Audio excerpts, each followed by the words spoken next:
Buenas tardes, estimados productores y técnicos que nos acompañan el día de hoy en esta nueva videoconferencia. Es un placer tenerlos nuevamente con nosotros. El día de hoy nos acompaña nuevamente el compañero Francisco Blandón, quien nos estará realizando nuestra segunda videoconferencia titulada Prácticas culturales para la producción de hortaliza. Al final estaremos haciendo un espacio de preguntas y respuestas.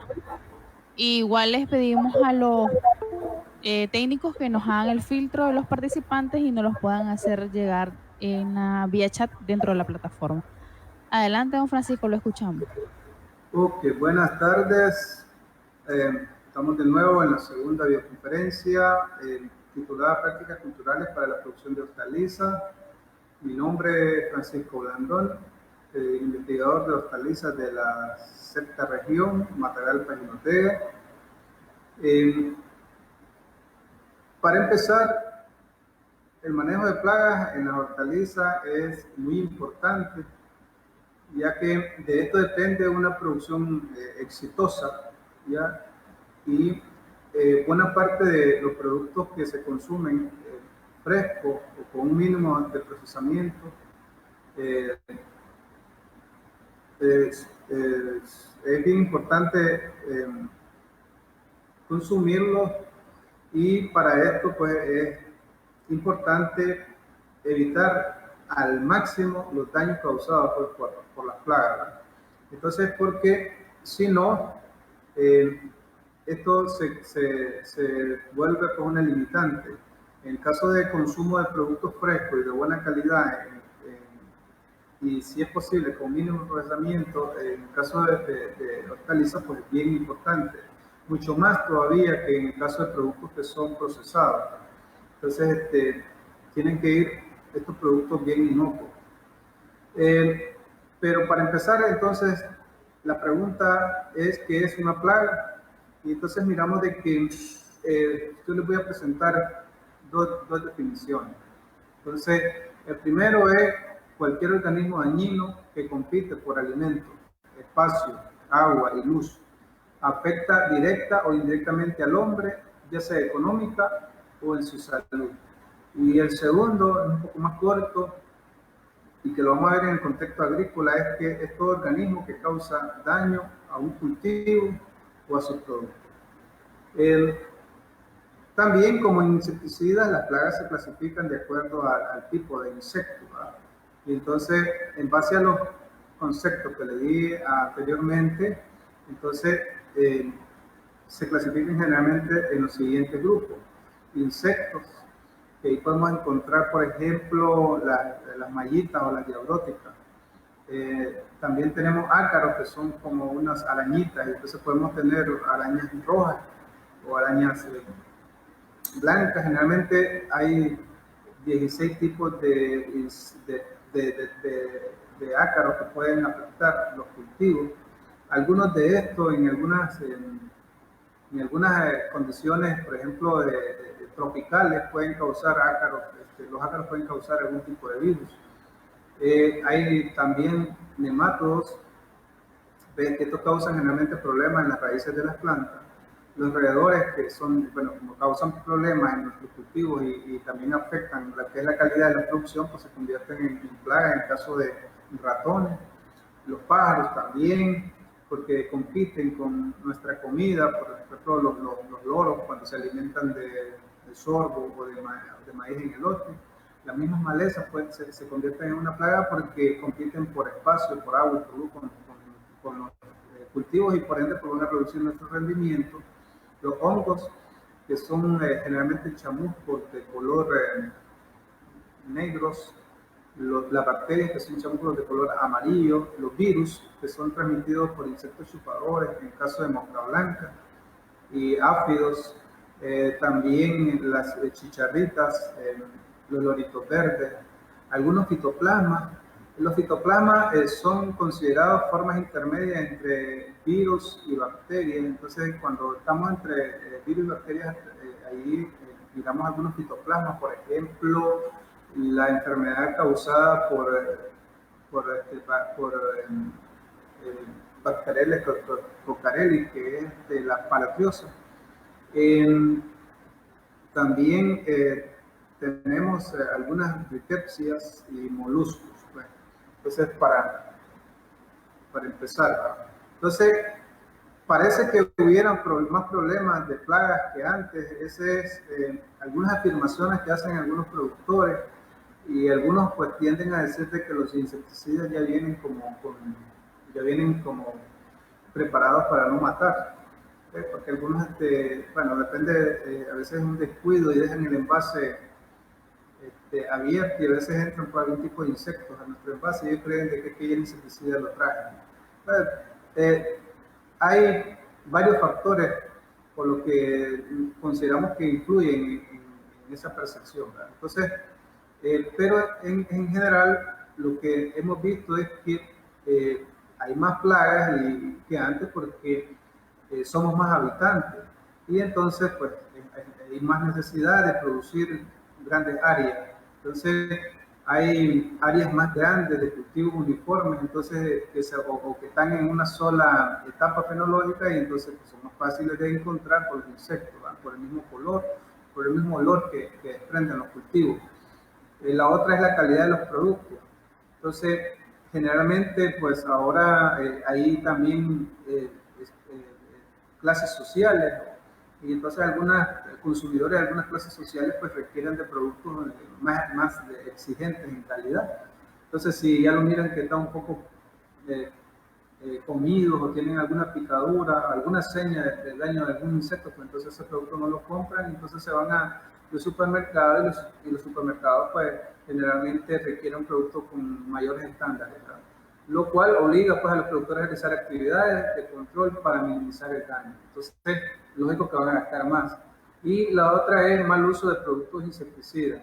Entonces, a veces abusamos, entonces aplicamos muy seguido o aplicamos y a lo mejor también hay productores en el otro extremo que no quieren aplicar, y cuando lo hacen entonces también aplican una dosis baja. Entonces eso, en vez de matar a los insectos plagas, entonces también pueden causar resistencia, pero también no tener en cuenta qué tipo de insectos son los que estamos teniendo en la parcela, y aplicar productos que son que no son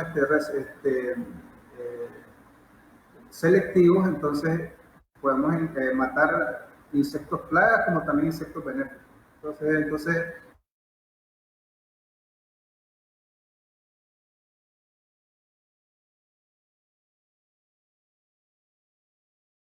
eso no. Entonces las cipermetrinas lo que van a tener es que van a matar ya sea insectos plagas o insectos benéficos, pero generalmente los insectos plagas tienen como mayor capacidad de volver a generarse, y entonces al final van a tener altas poblaciones de insectos plagas, por ejemplo en cebolla, que en el caso de trips, o en el caso de chiltomas, específicamente en plaga de ácaro. Entonces es importante saber que las plagas son el resultado de la actividad agrícola. Entonces hay más plagas porque hay más áreas de siembra. Entonces, por lo tanto, es importante entender cómo se comportan las plagas, qué les gusta, qué no les gusta, qué los atrae o qué los repele, de manera que pueda reducir un efecto sin tener que depender totalmente de los insecticidas. También es importante saber que todos los insecticidas son venenosos, y que si no se usan adecuadamente, entonces hasta nos pueden intoxicar a nosotros, a los animales que tenemos en nuestros hogares, que también nos ayudan para alimentarnos, a los insectos benéficos también, que nos ayudan en cierta forma para tener poblaciones controladas de algunos insectos en nuestras parcelas, y también hay unos insectos que son inofensivos, ¿no? Entonces también y también entonces cuando aplicamos productos demasiado venenosos, demasiado tóxicos, lo que hacemos también es la contaminación de nuestro alrededor. Entonces eso es bien importante saberlo. Todo programa de manejo de plagas y enfermedades debe incluir prácticas culturales. ¿Y eso qué hace? Pues nos ayuda a prevenir o a retardar la llegada del problema. Y de esa manera podemos entonces reducir las necesidades de usar químicos altamente tóxicos. Entonces, por ejemplo, bueno, para adelantarles algo, la preparación de tierra con suficiente tiempo, por ejemplo, también la labor de aporte, eso nos puede servir mucho para que nuestras plantas tengan mejor anclaje. Entonces, algunas prácticas culturales para el manejo de plagas y enfermedades se utilizan, y a lo mejor no todas las voy a mencionar, pero la idea es pues, mencionar algunas, porque a veces el espacio a veces es muy corto. El objetivo general de hacer estas prácticas es crear condiciones favorables para la plaga o enfermedad. Perdón, yo dije favorable, es desfavorable para la plaga y para la enfermedad. Y entonces llegando a prevenir o retardar el ataque o a minimizar sus efectos. Por ejemplo, el uso de plástico lo que hace es que retarda la llegada de los insectos. Y entonces, pues, cuando ya llega la plaga a nuestro cultivo, pues entonces la planta está mucho más grande, tiene mayor cantidad de follaje, entonces va a aguantar más el efecto de alguna plaga. Entonces, existen tres categorías principales de prácticas culturales. A lo mejor, como les dije, no tanto aquí. El primero es saneamiento, después prácticas de manejo de cultivo y la exclusión. Entonces, en el caso de cuando estamos hablando de saneamiento, entonces el objetivo principal de las prácticas de saneamiento es eliminar o reducir los criaderos de la plaga o enfermedad. Entonces, por ejemplo, ahí podemos ver de que sacamos plantas que están afectadas por virosis, o por ejemplo también cuando andamos haciendo apor, que a veces entonces salen plagas como por ejemplo gallina ciega o gusano cuerudo, que nosotros le decimos, que le dicen a los productores generalmente. Entonces ahí los productores pueden de modo manual controlarlos, o sea, los eliminan, pues lo matan, o a lo mejor cuando están haciendo apor, entonces quedan expuestos al sol y entonces la intensidad de los rayos del sol son muy fuertes y los queman, y entonces pueden morir por deshidratación. O a lo mejor entonces ahí, como quedan también expuestos al sol, algunos pájaros pueden alimentarse de ellos. También hay otras que pueden ser las barreras también vivas, para algunas cosas.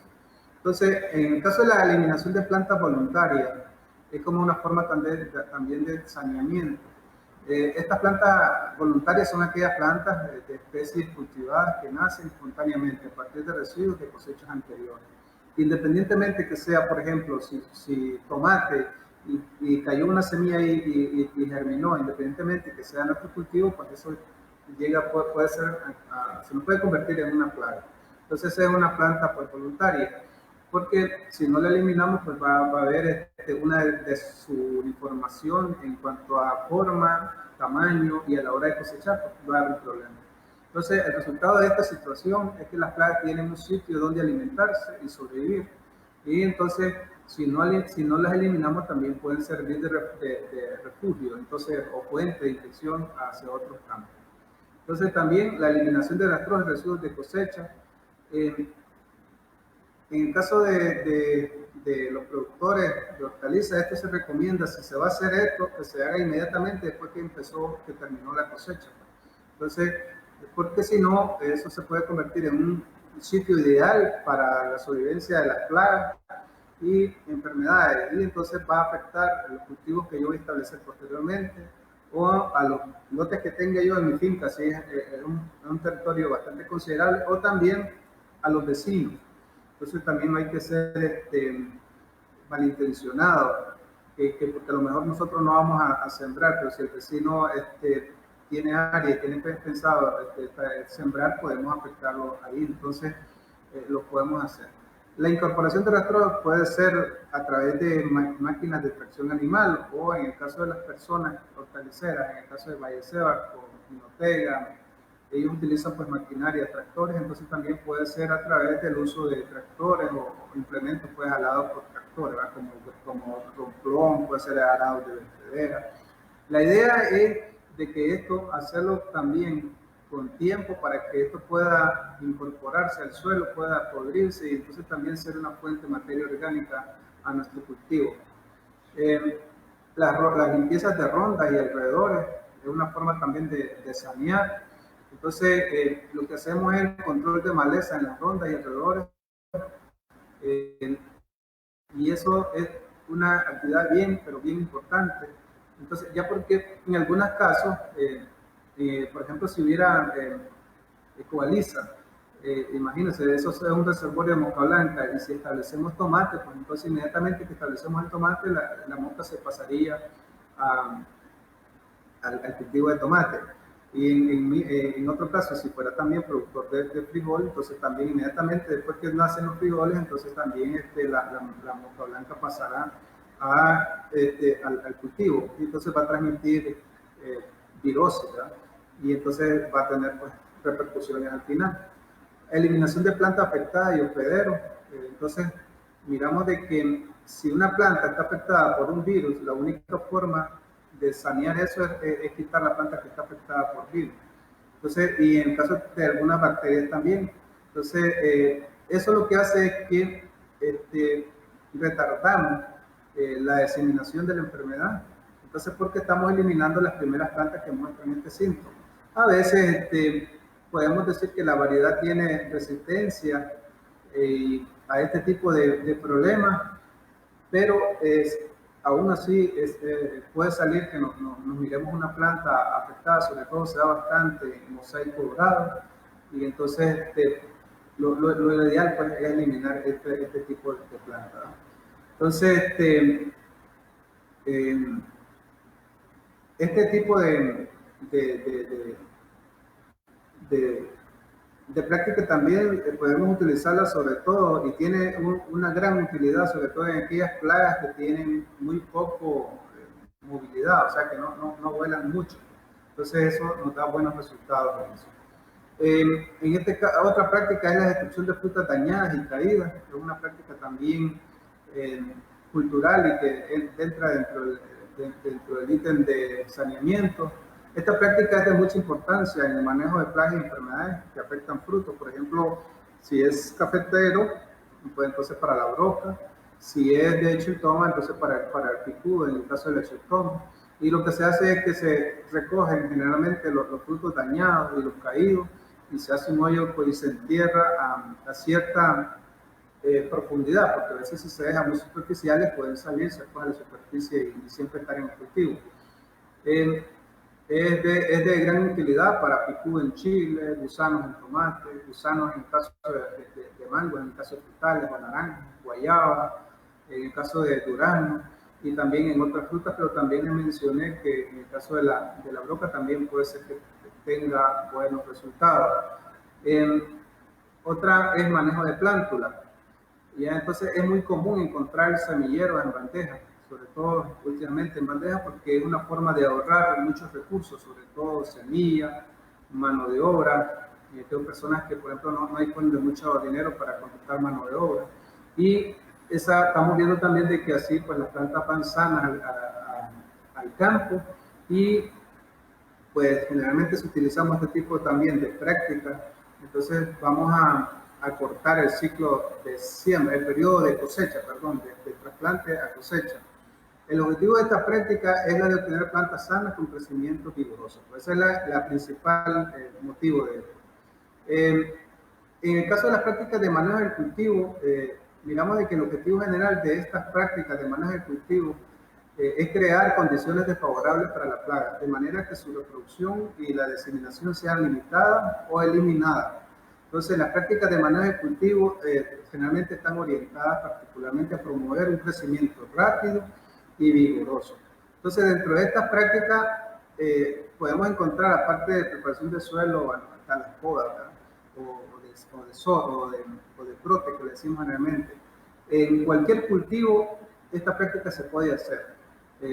Si usted es un productor de aguacate, si no poda y no desbrota, entonces va a haber un crecimiento exagerado de material vegetativo y no va a tener producción. Si usted es un productor de uvas y no poda, va a tener un crecimiento exagerado de material vegetativo, puede llegar hasta 7 metros los bejucos de uva y no va a comer una uva. Entonces, generalmente tiene que hacerse esta práctica y los productores pues a veces son reacios al hacerlo. Entonces, en el caso de preparación de suelo, una buena preparación de suelo permite que plagas insectiles del suelo sean expuestas y esto permite también que al ser expuestos pues pueden ser consumibles por otros animales, generalmente animales más grandes como pájaros, o también si no se los consumen los animales más grandes que ellos, pues pueden expuestos a las radiaciones del sol y pueden entonces morir, ya sean por asfixia o por deshidratación. Entonces eso es bien importante lo que es la preparación de suelo. Generalmente la preparación de suelo, pues en el caso de hortalizas, en algunas hortalizas, por ejemplo tomate, eh, cuando lo mínimo, cuando deben de preparar el suelo es cuando empiezan a echar las plántulas para su semillero. Pero si tienen tiempo suficiente, tienen que estar alrededor de unos 40 días antes del trasplante para empezar a preparar su terreno. Si hay problemas ahí como plagas y entonces ahí nos damos cuenta qué acciones son las que vamos a tomar para bajar a la expresión mínima la cantidad de plagas que tenemos ahí. Si tenemos también algún tipo de maleza, nos da todavía tiempo suficiente para crear o para hacer alguna práctica que me permita bajar también la cantidad de maleza en su mínima expresión. Otra práctica de manejo de cultivo es la rotación de cultivo. Esto consiste en siembras sucesivas de cultivos diferentes. Y entonces esto es lo que hace, como son cultivos diferentes, entonces cada cultivo va a tener sus propias plagas y sus enfermedades.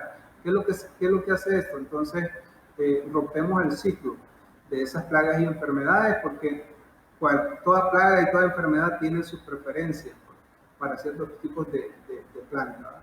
Una rotación efectiva podría ser entonces repollo, maíz, o chiles o tomate o frijol, ¿verdad? De último.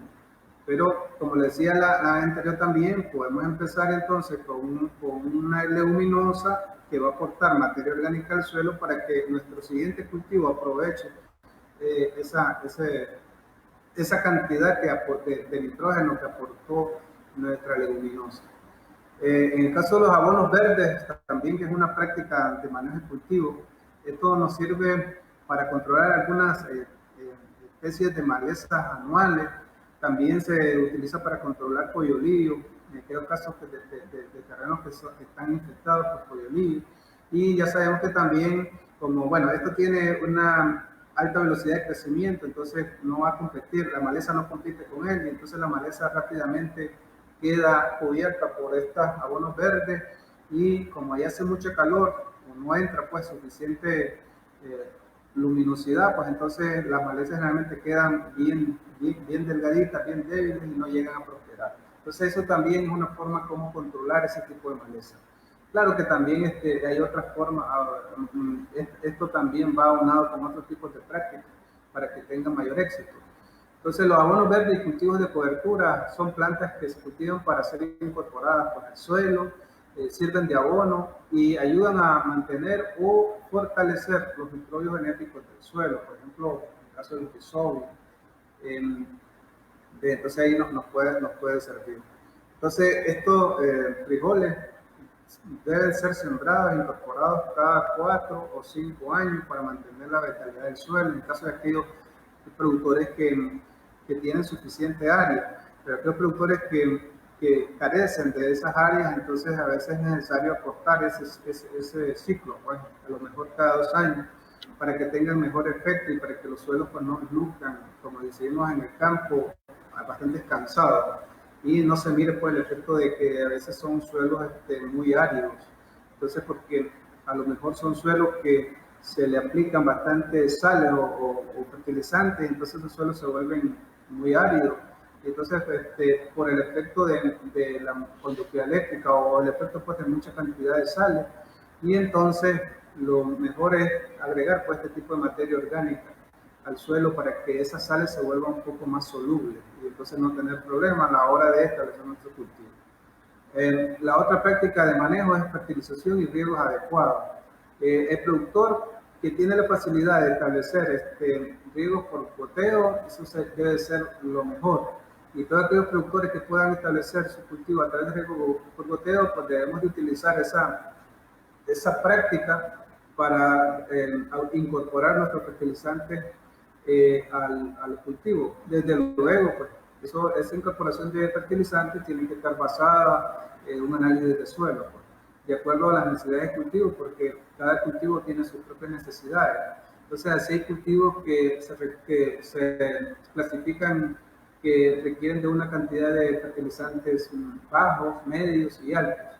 Generalmente las hortalizas de fruto son cultivos que requieren de una cantidad de fertilizante de niveles medios a altos. Los crucíferas pues no están contempladas como cultivos que requieren cantidades de fertilizantes altas. ¿Ves? Y entonces, pues, de esa forma nosotros podemos ir viendo, entonces, a la hora también de hacer nuestras rotaciones. Entonces, cuando nosotros aplicamos demasiada agua en el suelo, entonces, y en el follaje, eso es lo que se favorece el desarrollo de enfermedades causadas por hongos. Sobre todo cuando hay una humedad relativa bien alta y la calor es demasiado alta también, eso va a favorecer generalmente enfermedades causadas por bacterias y hongos. Recordemos que los hongos tienen un intervalo mucho más alto que las bacterias. Entonces, por ejemplo, acá en el Valle de Cebado, que las temperaturas andan hasta arriba de 30, 32, 34 grados centígrados, con altas humedades en el follaje, en el suelo, pues generalmente vamos a tener alternarios, pero también vamos a tener enfermedades causadas por bacterias. En el caso de Ginotea, pues vamos a tener enfermedades causadas por hongos también, porque las temperaturas allá son entre 18, a veces 18 en la noche, pero generalmente anda pues de 25, y entonces, o menor de 25, y vamos a tener enfermedades causadas por hongos, pero también, bueno, también por bacterias, pero menos cantidad, a lo mejor que en las zonas bajas, porque las bacterias pues afectan más en los cultivos cuando hace mucha calor, y ahí pues se mantiene mucha humedad. Entonces eso ahí puede causar pues entonces problemas de bacterias. Entonces el riego por surco favorece la diseminación de enfermedades causadas por algunas bacterias y algunos hongos. Entonces, por ejemplo, aquí si tenemos riego por gravedad o por inundación, y como hay también altas temperaturas, por ejemplo en Managua, en León, si utilizan ese tipo de riego, pues realmente iban a tener enfermedades causadas por bacterias y por hongos. Y ya les decía pues que los hongos tienen una mayor un intervalo, o sea que los hongos pueden ser causados con temperatura fresca también, pero también con temperaturas bien elevadas. Entonces eso es lo único que hay que tener en cuenta, qué tipo de hongos son los que van a estar en lugares más frescos, como por ejemplo Ginotea, ahí van a tener, que son tardíos, provocadas por Phytophthora. Van a tener esclerotinia, porque también es de lugares frescos y bastante húmedos, y eso generalmente van a tener en cultivos crucíferas como repollo, como coliflor, brócoli, lechuga. Entonces ese tipo de cultivos, pues ese tipo de hongos van a tener ahí. Y aquí en la zona de Ceba, pues Matagalpa, en la zona de Managua, la zona de León, van a tener bastantes alternarias, van a tener bastante oidium, que son cenicillas polvorientas, van a tener bastante también botritis. ¿Ves? Y hay otras enfermedades también, como por ejemplo sectoria, porque son de lugares que son bien húmedos, bien calientes y con algunas ciertas humedades en el suelo. Entonces eso es bien importante recalcarlo. Y entonces la mejor forma de eliminar, de ver que esos problemas no sucedan es utilizando pues entonces la cubierta en el suelo, ya sea plástico o ya sea vegetal. Si utilizamos plástico, entonces lo que va a hacer es preservar la humedad. Los rayos del sol no va a permitir que ciertas plagas puedan identificar las plantas, entonces van a llegar casi a los 45 días después de otras plantas, entonces ya va a haber el 70% de producción en esas plantas, la tengo asegurada. Y si es material vegetal, pues entonces lo que me va a ayudar es para a la hora de descomponerse, pues entonces me va a ayudar a aportar materia orgánica. La desventaja de esto es que como la lámina o la capa no es uniforme en el caso de material vegetal, pues entonces ahí puede ser que me salga en algún tipo de maleza. Otra práctica es los cultivos asociados, que también se miraron anteriormente, pero que aquí lo estamos viendo un poco más avanzado, más amplio. Se conoce que hay algunas plantas que tienen olores, esos olores hacen que repelen algunos insectos. Por ejemplo, hay unas variedades de tomate que tienen ciertos olores, algún tipo de fitohormonas, que hacen que en vez de atraer las plantas, lo que hacen es que las repelen. Entonces, por eso es que miramos que tienen poca afectación de virosis, por ejemplo, mosca blanca. Esos tipos de fitohormonas son, para algunos insectos son venenos, entonces las plantas, los insectos ya las identifican y saben que si se acercan ahí se pueden morir. Entonces esas fitohormonas también, a veces a lo que utilizamos son algunas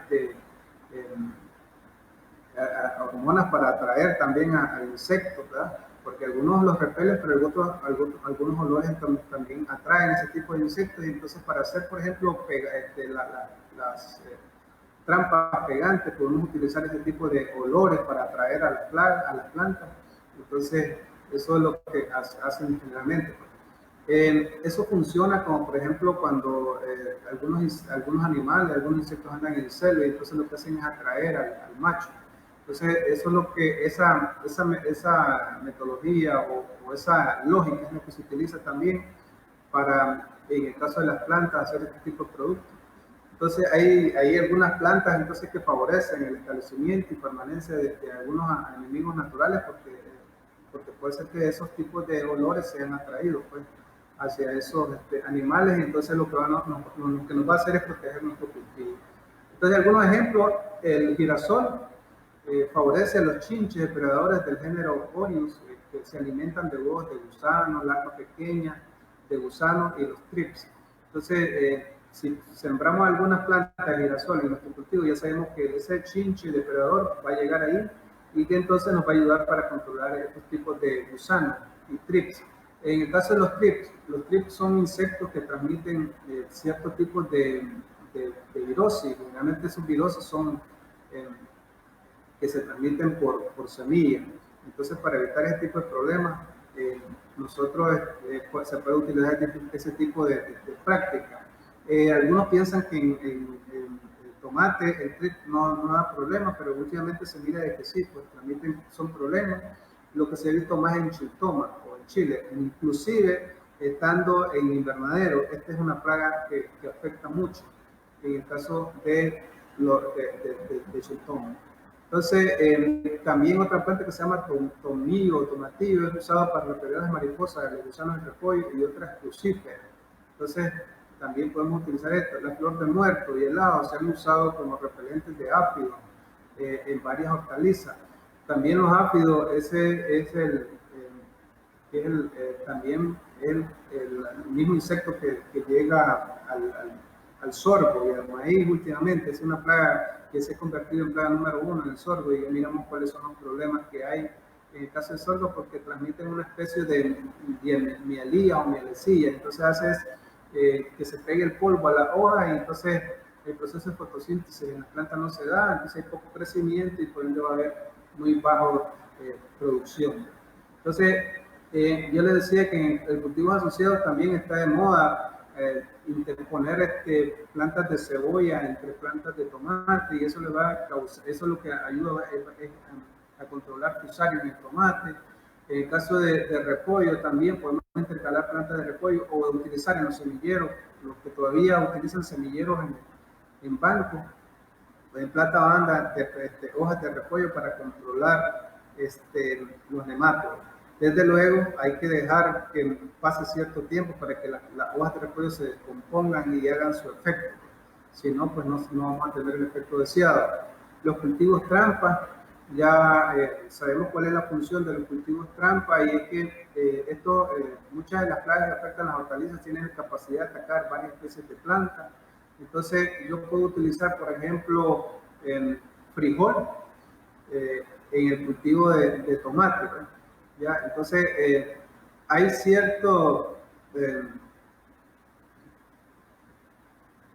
hay cierta preferencia de esas plagas pues, por los cultivos. Entonces, yo puedo preferir, por ejemplo, en el caso de mosca blanca, poner el frijol con tomate, porque ellas van a preferir al frijol, ¿verdad? En este caso. Esta técnica puede ser utilizada para el manejo de mosca blanca en tomate, utilizando una trampa también de berenjena. Entonces ustedes pueden aplicar, pueden sembrar berenjena alrededor de los tomates, y entonces la mosca blanca van a preferir las berenjenas, y así sucesivamente. Puede ser en el caso de las cultivos trampa. En el caso de las barreras físicas, generalmente se hacen de sorgo. Algunos utilizan gandul, pero también unos lo hacen con maíz. Y en el caso de los productores de hortalizas, pues entonces lo hacen con maíz porque también lo hacen como tipo doble propósito. Ellos fertilizan las barreras y las riegan, las barreras de maíz para producir elote, pues entonces ahí pueden también adquirir los elotes y no los van a comprar. Entonces, pueden ser de utilidad estas barreras en la producción de hortalizas, limitan el movimiento de la plaga entre campos. ¿Por qué? Porque generalmente se hacen hasta 5 líneas o hasta 5 surcos.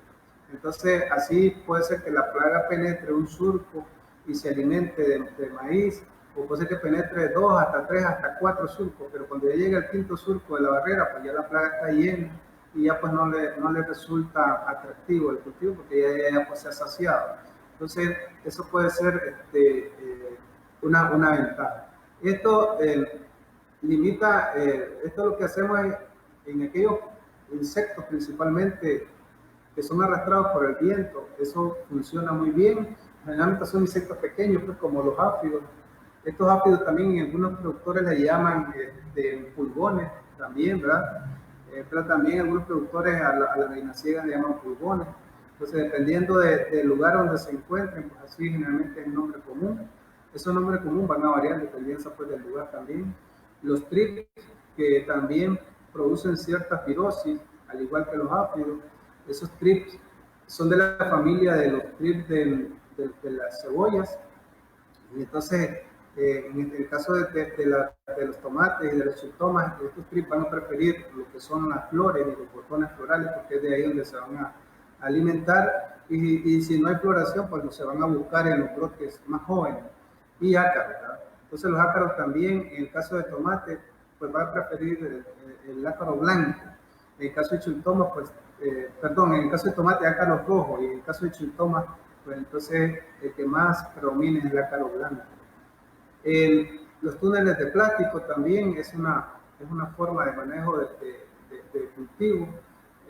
El objetivo de esta práctica es la de proteger el cultivo de los efectos de la lluvia, porque no es que son totalmente los túneles, como los que hay aquí en el centro, como los que tienen algunos productores de chiltomas, sino que solo es una cubierta de plástico para cubrirlos de la lluvia, pues en el caso de aquellos lugares donde las precipitaciones son muy altas, ¿no?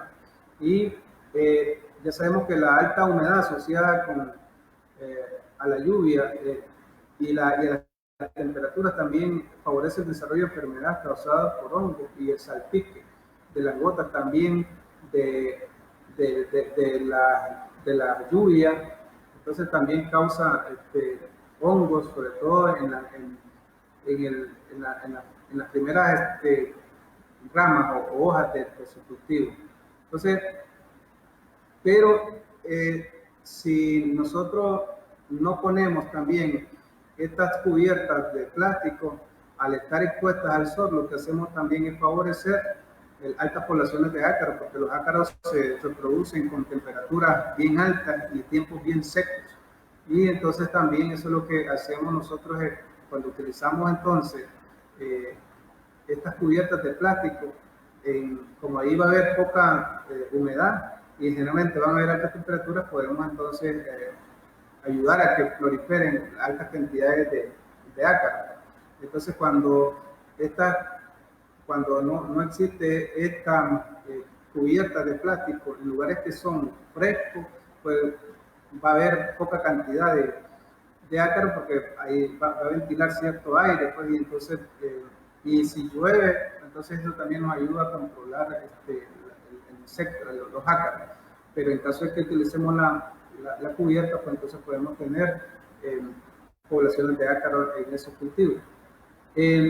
La cobertura plástico del suelo, tradicionalmente el principal objetivo de usar la cobertura es controlar maleza, al no permitir pues, que el paso de luz.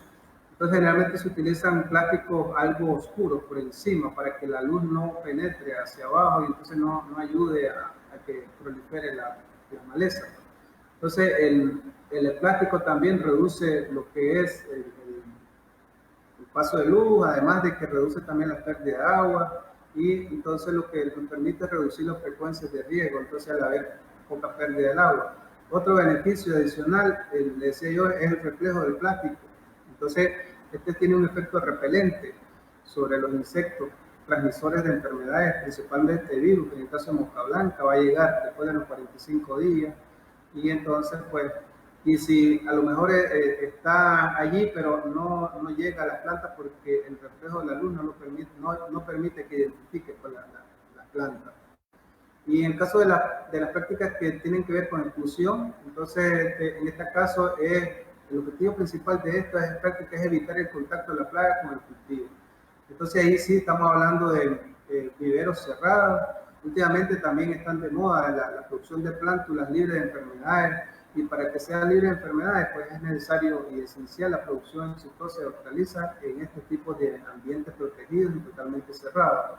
Esto es posible aquí en el Centro Experimental Valle de Cebarco, o normalmente Hugo Chávez Frías, pues hay un invernadero que se dedica a la producción de estas plántulas. En el caso de esta foto, pues es una foto que se tomó en el espacio que se dedica para la producción de plántulas en la cooperativa Coprao. Entonces ahí pues digamos de que podemos dar algunas condiciones para que esto sea posible y evitar pues en lo mayor posible incidencia de plagas y enfermedades.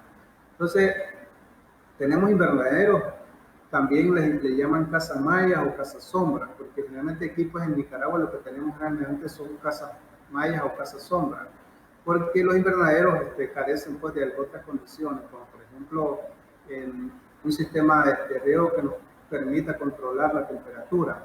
Entonces, en estos invernaderos lo que hacemos generalmente es producir la demanda de productos que requieren alta calidad, y esto generalmente para exportación, pero también generalmente van a los supermercados. Estos productos van libres de plagas, libres de enfermedades, y entonces para eso lo que hacen es que los productores tienen que invertir pues, en casas mayas o en invernaderos, o en casas chinas también, que le llaman los productores, para de esta manera tener éxito pues, en la producción de hortalizas. Nosotros acá en el Centro Experimental Comandante Hugo Chávez Frías lo que lo hacemos es para producir semillas de categorías altas, como por ejemplo en el caso de tomate, semillas genéticas, semillas básicas. En el caso de cuando hay introducciones o hay intercambios de materiales promisorios con centros de mejoramiento internacional, lo que se hace son incrementos de esas semillas, y entonces de esta forma pues estamos previendo de que las semillas vayan libres de enfermedades, libres de virus, libres de bacterias, y que la semilla pues, sea de buena calidad. Hay otra práctica que utilizan para también evitar de que la plaga haga contacto con el cultivo, y es que es el embolse de fruta. Esto se hace más que todo en guayaba, ¿sí? Pero también se hace en pitaya, en melocotón, en uvas. En el caso de los productores que se han dedicado a producir elotes amarillos, estos elotes como son más dulces, pues son atraídos por hormigas. Entonces las hormigas dañan la punta del elote, sino también pues, se introducen a los granos y entonces atacan. Entonces también hay moscas del fruto, ¿ya? Gusanos, eloteros, y entonces eso también nos puede causar daño. Y entonces es necesario pues, utilizar ese tipo de prácticas. Como les decía, no todas las mencioné porque no tenemos espacio. Si ustedes consideran necesario hacer algún aporte y hacer algún tipo de pregunta, pues es el momento de hacerlo.